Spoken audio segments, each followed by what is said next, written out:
was with the Marine unit, and there were lots of Korean refugees who were following us. And they came up to this barbed wire fence around our encampment, and they put their hands, we were eating out of our mess kits, and they were putting their hands out through the fence. Again, chop, chop, GI, chop, chop. So I think 3 or 4 of us took our mess kits. We're going to take our excess food over to them, and the Marine Major said, can't do that. What do you mean you can't do that? Throw it in the garbage can. I said, why do we have to throw it in the garbage can? These people are hungry. You give them your food, they'll follow us wherever we go. And we'll have a security problem we can't deal with. So in front of them, they're looking at us, we're throwing this food in the garbage can. So the combination of that and having seen that child just a few short time before, was pretty devastating. And you were 22, 23 years old. Yeah. The fantastic part of being a GI journalist was I wasn't answering to bureaus in Tokyo or anything like that, although I was answering the Stars and Stripes bureau chief, but they wanted military stories, so I got listening to these military stories. And I'd gone on a reconnaissance patrol with this Marine unit one day. We were trying to survey what was going on with the Chinese who were across the river from us, and we were found out, and we were shot at, and we escaped from them, and we got back to our unit, and we were talking about what had happened, and I said, tell me about you, Dutch. His name was Johannes Muhlenkamp. He was a Dutch national who had been brought to the United States by his mother, brought there to the United States with his sister and his mother.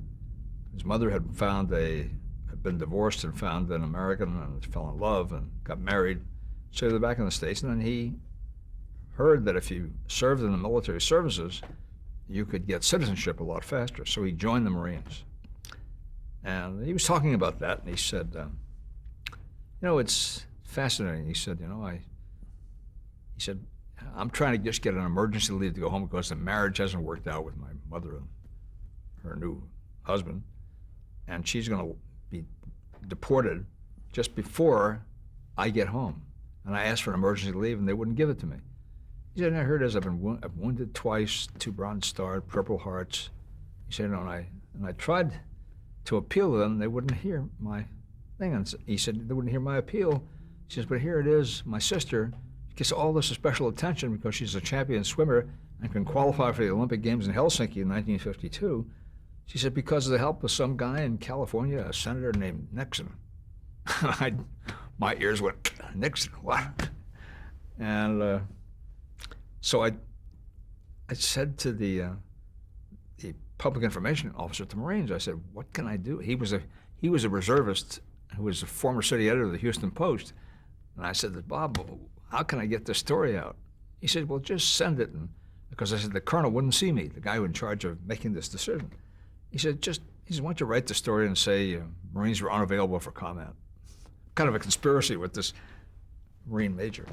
And so I wrote it that way, and I sent it out through Marine communications channels. And the next morning, about 6 a.m., these 2 shore patrolmen came barging into this tent. Fromson, where are you? Dragged me out of this sleeping bag. They said, Colonel Potter wants to see you right now. I said, oh, great. He didn't want to see me yesterday. He wants to see me now. They dragged me in front of this guy, and he says, did you write this story? I said, yes, sir. He says, well, we don't like it in the Marines. I said, well, what do you mean? He said, we don't like unfavorable publicity. I said, well, it's not publicity, it's a news story. Well, whatever you call it, we don't like it. And we're not allowing that kind of thing to go out of here. I said, so President Truman was right, huh? What's that? And I said, well, President Truman said a few months ago that outside of Stalin, the Marines had the best public relations outfit of anybody. And with that, he blew his cork. He said to the 2 shore patrolmen, he says, I don't like this guy. Get him out of here. I mean, really out of here. Take his pistol and get him the hell out of here. They took me back to my tent. They took this pistol they'd loaned me, and they dragged me by each arm with my sleeping bag and my gear and out into no man's land, about 3 miles from the bivouac where the Marines were based. And I was in this godforsaken place under a tree in the middle of, well, it was still winter. It was March, but it was still cold. And I didn't know what the hell to do because there could have been communist forces somewhere in the area. But I saw a South Korean truck coming up the road, and I hailed them. They picked me up, and they take me to the first place they were going to was Munsan, which was a place where the correspondents covering the armistice talks were living on a train. Brought me up there, and I saw one of the correspondents who I'd known who would come to the Marines every once in a while, Jim Becker of the AP. He said, "Hi, kid, how are you?" I said, "Well, I'm okay. I've got this great story I got to file. Can I use your phone?" He said, "Sure." And he gives me the phone to Tokyo. And I call Tokyo, and I dictate the story.